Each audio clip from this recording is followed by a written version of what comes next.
तौसी की गुप्त लीला। तौसी, जैसा कि आप जानते हैं दोस्तों कि ये फेमस एक कैरेक्टर है तुलसी कॉमिक्स का और सुपर हिट कॉमिक्स। अब तो राज कॉमिक्स भी इनका पब्लिकेशन करने जा रहा है। तो आइए मैं एक आपको स्टोरी आपकी इनकी सुनाता हूँ तौसी की। नागरा से ज़्यादा बेहतर कैरेक्टर और नागरा से ज़्यादा पावरफुल। अब देखते हैं कि जो संजय गुप्त ने जो कॉमिक्स जो पेश की है आपके सामने, उसमें तौसी का कौन सा रूप या कौन सा फॉर्म आपके सामने आता है।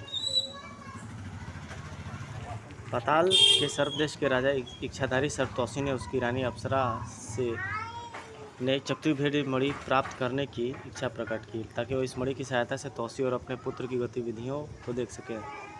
मणि पाताल भैरवी के सिंहासन पर जड़ी थी। इस सिंहासन का मार्ग घोर तपस्या के बाद ही खुल सकता था। तौसी तपस्या करने हिमेश पर्वत पर पहुंचा तो वहाँ ब्रह्मदेव नामक ऋषि की रक्षा के लिए वचन दे दिया। ब्रह्मदेव भी उस मणि को प्राप्त करने के लिए तप कर रहा था। तो उसे अपने कर्तव्य का पालन करते हुए सिंगाड़ा नामक दैत्य से लड़ा, जो मणि तक पहुंचने में सबसे बड़ा बाधक था। इस तरह ब्रह्मदेव का तप पूरा हो गया। अब तौसी ने उस वचन का प्रश्न था जो उसने अप्सरा को दिया था। यह सब आप कॉमिक्स दयावान तौसी में पढ़ चुके हैं। ब्रह्मदेव तप पूरा करने के बाद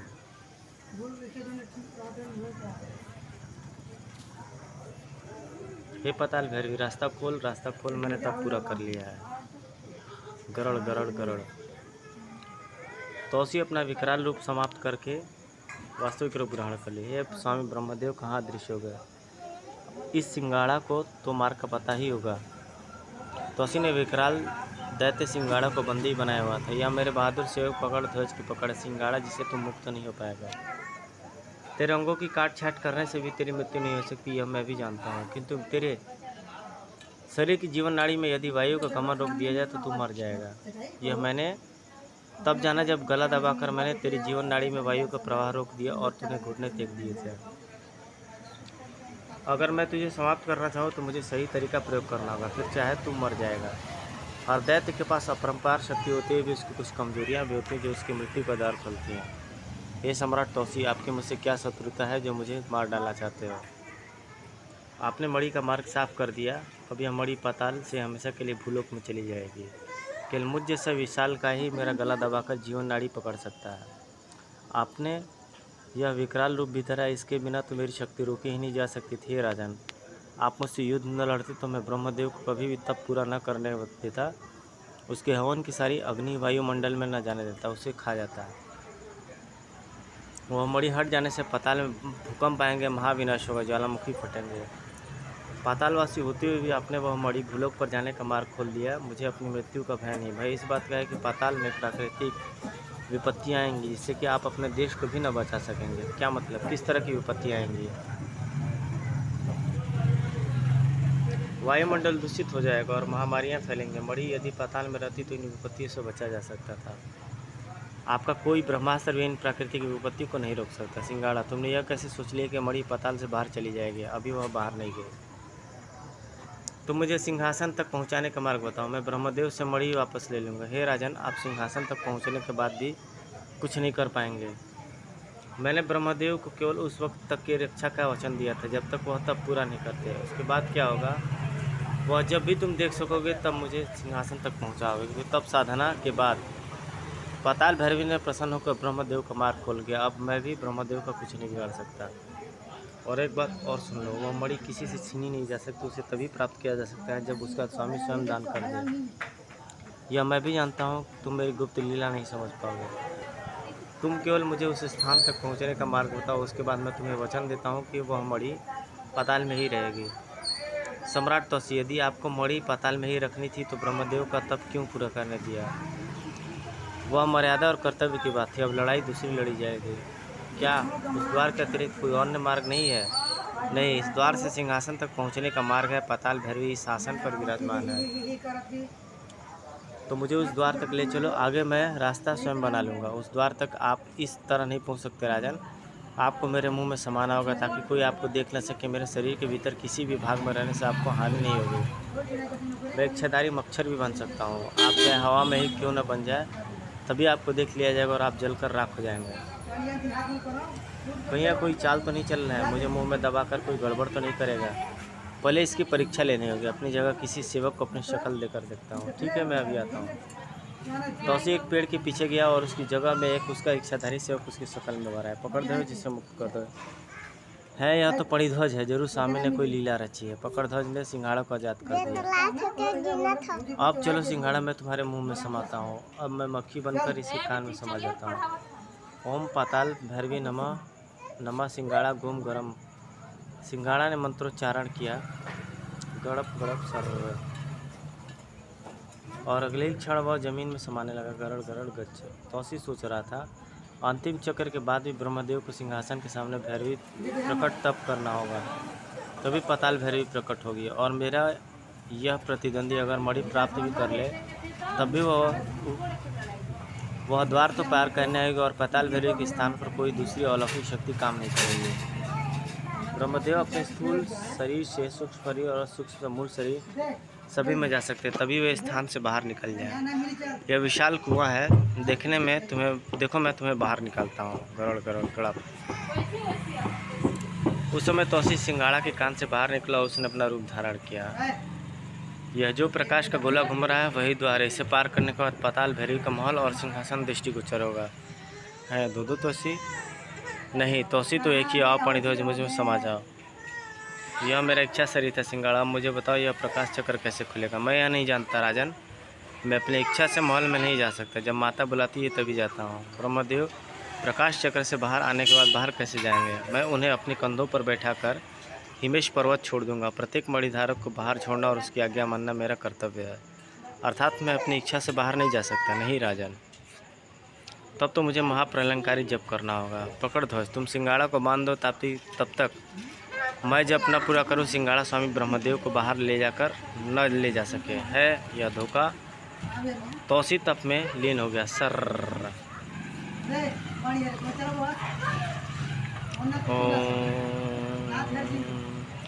कुछ समय बाद ही प्रकाश चक्र में एक द्वार खुला। अब मैं कालगढ़ के प्राणियों की रक्षा करने में समर्थ हूँ। मुझे मणि मिल गई। अयोध्या पैताल भैरवी। स्वामी ब्रह्मदेव, क्या माता ने आपको मणि दान दिया? हाँ देते रहिए। देखो आप अपने कर्तव्य का पालन करो। पालन कहाँ से करो, मैं बंधा हूँ। है यह सम्राट तौसी यहाँ कैसे? ओम। मुझे ऐसा लगता है स्वामी जी, जब तक आप तौसी का जप नहीं पूरा हो जाता पकड़ध्वज मुझे नहीं छोड़ेगा। तब तो मैं भी बाहर नहीं आ सकता। क्या आप मुझे इस शैतान बला से छुटकारा दिला सकते हैं? दिला तो सकता हूँ, परंतु यह वही पकड़ध्वज है जिसने मेरी भी रक्षा की थी। मैं तौसी और तौसी के शरीरों पर आक्रमण नहीं कर सकता। यह क्या? मेरे शरीर में कंपन की, मेरी आत्मा में हलचल, कौन मुझे पुकार रहा है? ओम नमः। हो यह तो तौसी है जो मुझे मंत्रों से बांध चुका है। अब मेरा वास्तविक रूप यहाँ उजागर होगा। मुझे तौसी को साक्षात दर्शन देने ही होंगे। स्वामी ब्रह्मदेव के सूक्ष्म शरीर में मूल शरीर का प्रवेश हो गया। ब्रह्मदेव वास्तविक रूप में प्रकट हो गए। हे सम्राट तौसी, नौत्र खोलो। मैं तुम्हारे तप से अति प्रसन्न हूँ। बोलो क्या मांगते हो? हे देव, मंत्रों की शक्ति ने आपको भूलोक से यहाँ प्रकट होने पर बाध्य कर दिया। यही विधि भी आपने ही बताई थी। करोड़ करोड़। जब आप पाताल भैरवी के जप कर रहे थे और तब मैं आपका जाप कर रहा था, यह जाप मैंने यहाँ पूरा किया। और मुझे इस द्वार पर आपको इसलिए रोकना पड़ा क्योंकि यदि बाहर चले जाते तो पलक झपकते आपका सूक्ष्म शरीर भूलोक पर होता और तब यह मेरा जाप भी भंग चुका होता, जो मैं कर चुका था। क्योंकि पाताल में किया गया जाप भूलोक तक नहीं पहुंचता। जिसकी सिद्धि करनी होती है उसका इस लोक में विचरण अनिवार्य होता है, चाहे वह सूक्ष्म शरीर में विचरण करे। आपको पाताल रोकना अत्यंत आवश्यक था, अन्यथा मुझे तपस्या के लिए भूलोक पर जाना पड़ता। आपके दर्शनों की मेरी प्रबल इच्छा थी। हे सम्राट, हम आपसे बहुत प्रसन्न हैं। बोलिए क्या मांगते हो? हे मुनि बहुलोक गामी मुनिवर, मुझे वह मणि चाहिए जिससे आपने पाताल भैरवी से प्राप्त किया हुआ है। राजन, एक बार पुनः आपकी मांग पर विचार करें। आपकी इस मांग से भारी अनर्थ हो सकता है। यदि मैं यह मांग नहीं करूंगा तो पाताल में भारी अनर्थ हो सकता है। हे मुनिवर, यदि आप वरदान न देना चाहें तो मैं फिर आपका जाप करूंगा और तब तक आपको पाताल से नहीं जाने दूंगा जब तक यह मणि मुझे नहीं दे देते। यदि आपकी बहुत जिद है तो यह ले लो मणि। तथास्तु। हे महाबली, मणि के भूलोक न पहुंचने से मेरी आराधना का अस्तित्व समाप्त हो जाएगा। लोगों के मन से विश्वास उठ जाएगा, कोई धर्म पर विश्वास नहीं करेगा और काल भैरव जैसे शैतान का बोलबाला हो जाएगा। इसके अतिरिक्त हजारों लाखों लोग महामारी से समाप्त हो जाएंगे। मेरा कार्य पाताल के अनिष्ट को देखना भी है इस मुनिवर, इसलिए मैं विवश हूँ। अब मेरे प्रस्थान के लिए सिंगाड़ा को मुक्त करो। पकड़ दो, सिंगाड़ा को छोड़ दो। सिंगाड़ा ने ब्रह्मदेव को मुंह में रख लिया। सिंगाड़ा मुनिवर को अपने मुंह में बैठाकर बाहर तक पहुंचाओ। ठीक है महाबली। सिंगाड़ा ने ब्रह्मदेव को मुंह में रख लिया और बाहर के लिए प्रस्थान किया। कुछ देर बाद वापस लौटा। चलो अब हमें बाहर छोड़ो। सिंगाड़ा ने तौसी को भी मुंह में रखकर बाहर निकाल दिया। कुछ समय बाद तौसी अपने महल में पहुंचे। हे महारानी, मैंने वह मणि प्राप्त कर ली है। अब मैं इसके पुत्र द्वारा अपने और अपने पुत्र को हर समय देख सकूंगी। पानी के पात्र में डालते ही मुझे वह सब नजर आ जाएगा। देखो देखो मेरे पुत्र को देखो महाबली। रानी अप्सरा, हमारा पुत्र सचमुच अति सुंदर और तेजस्वी है। अगली सुबह, है मणि कहाँ गई? मणि चोरी हो गई स्वामी। है महाबली, मणि यहाँ नहीं है। मुझे लगता है मणि चोर पाताल का नहीं भूलोक का वासी है, किंतु तुम चिंता न करो अप्सरा, मैं इसकी तलाश में जा रहा हूँ। मणिध्वज, मेरी अनुपस्थिति में तुम तौसी बनकर राजपाट चलाओगे। मैं भूलोक गमन कर रहा हूँ। तौसी भूलोक के कालगढ़ में प्रकट हुआ है। यह त्राहित रही कैसी? हजार लोग व्याकुल अवस्था में मंदिर को घेरे हैं। स्वामी ब्रह्मदेव, प्रकट हो। हमें भयानक रोग से मुक्त करो। सैकड़ों प्राणी मर चुके हैं। क्या बात है भाई, यहाँ क्या प्रलय हो रहा है? प्रलाप हो रहा है? हाँ भाई, मैं तो परदेसी हूँ। क्या तुम परदेसी हो जो यह सब पूछ रहे हो? यह मंदिर ब्रह्मदेव का है। लोगों का विश्वास है कि जिस महामारी का कोई भी डॉक्टर वैद्य उपचार नहीं कर पाए, उससे ब्रह्मदेव को बचा लेंगे। मंदिर के पुजारी का कहना है कि वे इस पूर्णमासी को प्रकट हो जाएंगे और रोग का निदान कर देंगे, किंतु पूर्णमासी बीत गए, न तो ब्रह्मदेव प्रकट हुए न रोग का निदान हुआ। धीरे धीरे लोगों में उपेक्षा भी फैल रही थी। ऐसा लगता है कालगढ़ के सब लोग मर जाएंगे। हाँ, यही लगता है। कालगढ़ की एक हवेली में मैं महाराजा कालभैरव हूँ, कालगढ़ का भूतपूर्व महाराज।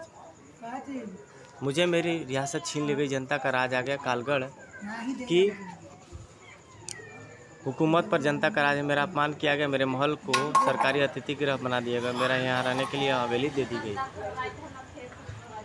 ऐ मेरे वफादार सैनिकों, तुम तब भी मेरे वफादार थे जब मैं राजा था, और मैं तुमसे कहा था कि कालगढ़ में किसी की हुकूमत नहीं, हमारी ही हुकूमत होगी। तुम में से कुछ ऐसे भी थे जो मेरा साथ छोड़कर चले गए थे, किंतु तुमने मेरा साथ दिया। अब यह वक्त आ गया कि जब मेरी मुराद पूरी होगी। मैंने कई वर्ष तक शैतान की उपासना की, और शैतान ने मुझे बताया कि अगर मेरी राह में कोई रुकावट बन सकता है तो वह स्वामी ब्रह्मदेव होगा, क्योंकि ब्रह्मदेव के पास शैतान की काट है। शैतान चाहता है कि लोगों के मन से ब्रह्मदेव की आस्था समाप्त कर दी जाए, तब वे फिर से मेरे जुमान गुलाम बन जाएंगे। इसलिए शैतान ने हमें मारी फैला दी, जिसका प्रभाव उस पर नहीं पड़ सकता था। जो शैतान जल पीते हैं, मैंने तुम्हें बताया था कि तुम इस बस्ती का जल मत पीना, और देखो तुम में से किसी को हमारे ने छुआ तक नहीं। लोगों ने ब्रह्मदेव की आराधना की और ब्रह्मदेव पूर्णमासी को प्रकट नहीं हुआ। वह अपने भक्तों की रक्षा न कर सका। अब उसकी शक्तियाँ समाप्त हो जाएंगी। अब तुम्हारा सबसे पहला काम है उस मंदिर को तहस नहस करना, पुजारी का खात्मा, और यह काम तुम जनता को भड़का कर करोगे। जब उपद्रव भड़क उठे तो उस पर गोलियां भी चलाना जो ब्रह्मदेव के समर्थक होंगे। जाओ मेरे हुक्म का पालन करो। जनता को बताओ कि उसकी रक्षा न ब्रह्मदेव कर सकता है, न सरकार। उसकी रक्षा सिर्फ कालभैरव कर सकता है। कालभैरव के आदमी भीड़ में शामिल हो गए। अरे, यह ब्रह्मदेव क्या तुम्हारी पुकार सुनेगा? यह पुजारी पाखंडी है। ब्रह्मदेव के अनुयायी तुम्हें ठगते हैं। हाँ, यह ठीक कहता है। मारो इन सबको, मारो, गिरा दो। यह मंदिर कालभैरव की शरण में जाओ, वो तुम्हें रोग मुक्त कर देगा। मंदिर पर पथराव शुरू हो गया। ठन ठन ठन। बड़ा पुजारी, पागल मत बनो। यह कालभैरव की चाल है। वह तुम्हें फिर से गुलाम बनाना चाहता है। ठाक ठुसन, धाए धाए धाए। तौसी तेजी के साथ आगे बढ़े हैं। यह क्या गड़बड़ हो गई? मंदिर के पुजारी को खींच लिया गया। स्वामी ब्रह्मदेव, मेरी सहायता करो। तौसी सांप बनकर पुजारी के पास पहुंचे। यही है वो पाखंडी, इसके टुकड़े टुकड़े कर डालो। फुस है पुजारी के गले में शिवशंकर की तरह नाग। अरे वह नाग पालतू सांप है, मारो उसे। फिस फुस से गोलियों से भून डालो इस पुजारी को। उसी समय तौसी ने रूप बदला और स्वामी ब्रह्मदेव बन गया है। हम है ब्रह्मदेव, बंद करो यह रफ्तार। स्वामी ब्रह्मदेव प्रकट हो गए। हे स्वामी, आपने एक दिन का विलंब क्यों किया? यह दृश्य देखकर कालभैरव के आदमी भाग पड़े हुए। बस्ती के लोगों, अब तुम सबको रोग से मुक्ति मिल जाएगी। तौसी ने एक पात्र मंगाकर उसमें जल डाला। इस जल को पाताल भैरवी की मणि से पवित्र करके दवा के रूप में प्रयोग किया जाएगा। उसके बाद बूंदे हर उस स्थान पर टपका दो जहाँ से जल निकलता। जो जल तुम लोग पीते हो उसे शीघ्र ही चहु और मणि के प्रभाव से छुटकारा मिल जाएगा। तौसी ने जलपात्र में मणि डाल दी। पुजारी जी, अब आप अपने भक्तों द्वारा इस जल वितरण की व्यवस्था करें। इस पात्र में जल डालते जाएं और वितरित करते जाएं। कुछ लोगों को जल स्रोतों में जल छिड़कने दें। उधर हवेली में क्या कहा ब्रह्मदेव, यह संभव नहीं, अवश्य ही वह कोई बहरूपिया धोखेबाज होगा। हे शैतान, बता मेरे आका, क्या ब्रह्मदेव ने मुझे फिर शिकस्त दी है? यह फूल उस पर मारो, वह अपने वास्तविक रूप में आ जाएगा। आका की आवाज़ मुझे सुनाई दी, यह फूल उस पर मारना होगा। इसका मतलब इसका मतलब कि वह ब्रह्मदेव नहीं, परंतु उसके पास मणि कहाँ से है? चलो मेरे साथ, हम एक साथ यह जंग जीतेंगे।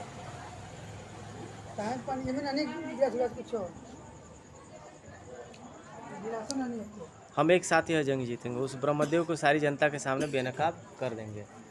पानी दिया तो हाथ धोए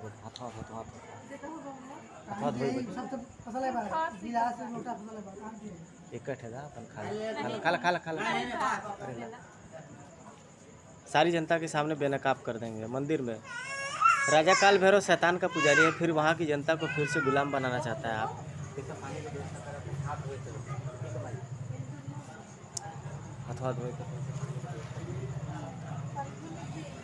वहाँ यहाँ की जनता को फिर से गुलाम बनाना चाहता है। आपकी कृपा से ही हम सब उसकी शैतानी से बचे रहना चाहते हैं स्वामी। काल भैरव, पृथ्वी के शैतानों के खात्मे का तो मैंने भी वैसे भी कसम खाई। बाहर एक बार फिर कोलाहल हुआ। देखो क्या बात है, सारी बस्ती के लोग स्वामी जी के दर्शन चाहते हैं। चौसी बाहर आ गया। मैं अधिक समय तक आपके बीच नहीं रह सकता। उसी समय काल भैरव भीड़ की चीरता बाहर आया। जरा हम भी तो दर्शन कर ले। काल भैरव ने तौसी पर शैतान फूल मारा। तौसी का छद्म रूप समाप्त हो गया। देखो तुम सब ने, यह कोई धोखेबाज है। पुजारी और उसके चेलों ने मिलकर धोखा किया इससे।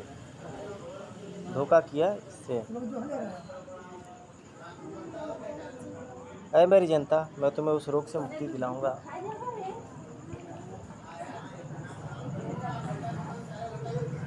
यह पाखंडी क्या मुक्ति दिलाएगा? पुजारी और इसके चेलों को पकड़ लो और इसे भी धोखाबाजी का सबक सिखा। कौन हो तुम और तुमने हमारे साथ क्यों धोखा किया?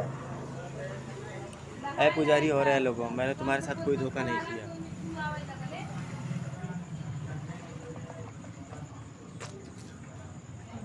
उस मणि का जल ग्रहण करके स्वयं देख लो, तुम्हें रोग से मुक्ति मिल जाएगी। यह मेरी सत्यता का प्रमाण होगा। नहीं चाहिए हमें यह मणि, यह भी तुम्हारी तरह धोखा होगी। हो सकता है इससे सबके सब प्राण चले जाए। ठहरो, है यह तो स्वामी ब्रह्मदेव की आवाज़ है।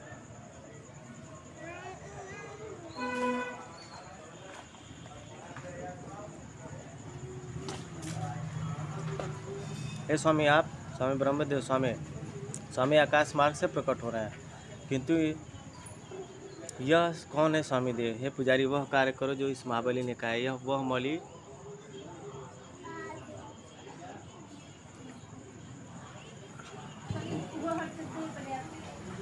मणि चक्षु वेदी मणि है, उसे स्पर्श मत करो अन्यथा जल जाओगे। यह महाबली इच्छाधारी नाग तौसी है, पाताल के सर्वदेश का सम्राट। इसके सामने नमन करो, इसने आज मेरी लाज रखी है। चुपचाप मंदिर को घेर लो, कोई इसके अंदर न जाने पाए। काल भैरव चुपचाप मंदिर के अंदर खिसक गया। मैं इस मंदिर को डायनामाइट से उड़ा दूंगा, न रहेगा बांस न बजेगी बांसुरी। हे राजन, तुमने यह सब क्यों किया? मैंने अपनी आपकी रक्षा की, वह मेरा कर्तव्य था। फिर मैंने पत्नी धर्म निभाया, पत्नी को दिया वचन पूरा किया। उसके बाद मणि चोरी का नाटक कर भूलोक पर मानव धर्म निभाने आया है।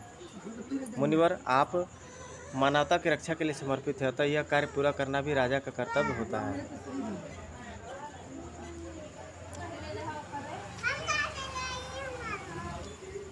हे राजन, तुम सच में चक्रवर्ती राजा हो? है यह मंदिर में शैतान कैसे घुसा है? हे राजन, आप तुरंत अपने शस्त्रों का प्रयोग कर सबसे पहले उस इमारत को उठार दें जहाँ शैतान की उपासना होती है, और मैं आपको उस हवेली का भाग और स्थान दिखाता हूँ। उस हवेली के ढहते ही शैतान कवच टूट जाएगा जो काल भैरव की रक्षा करता है। वो उस मंदिर को बम से उड़ाने जा रहा है, उसे आपको रोकना होगा। तो उसी तुरंत आगे बढ़ा। धाए धाए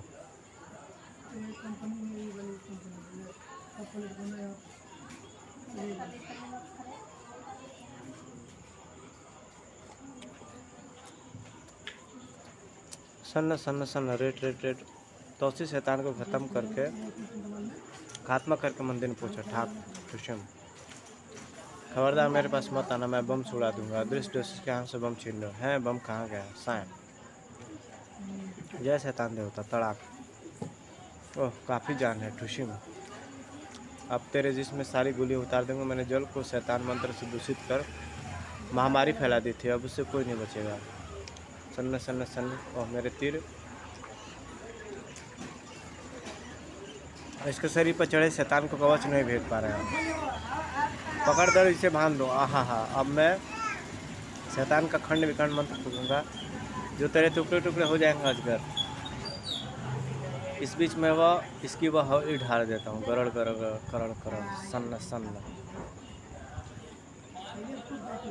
हवेली ढहते काल भैरव पर चढ़ा शैतान कवच टूट गया। पकड़ ध्वज इसे आज़ाद कर दो। मैं इसे जनता में फेंक दूंगा।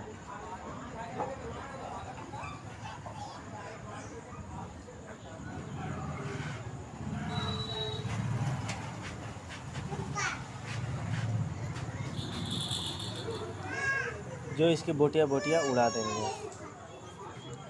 ये रहा शैतान काल भैरव। इसने अपनी शैतानी लीला महामारी फैलाई थी। अब जब तक जल शून्य न हो जाए उसे जब तक जल शुद्ध न हो जाए उसे कोई न पिए। तुलसी कॉमिक्स साए। ठाक ठाक तड़ाक तड़ाक सड़ाक। हे स्वामी ब्रह्मदेव, मैंने यह धर्म भी पूरा कर लिया। अब मैं मणि ग्रहण करने का सच्चा अधिकारी हूँ या नहीं? तुम्हारी सदा जय होगी राजन। आप उस मणि के सच्चे धारक हैं। अगली कॉमिक्स में पढ़िए तौसी और शैतान का बेटा समाप्त।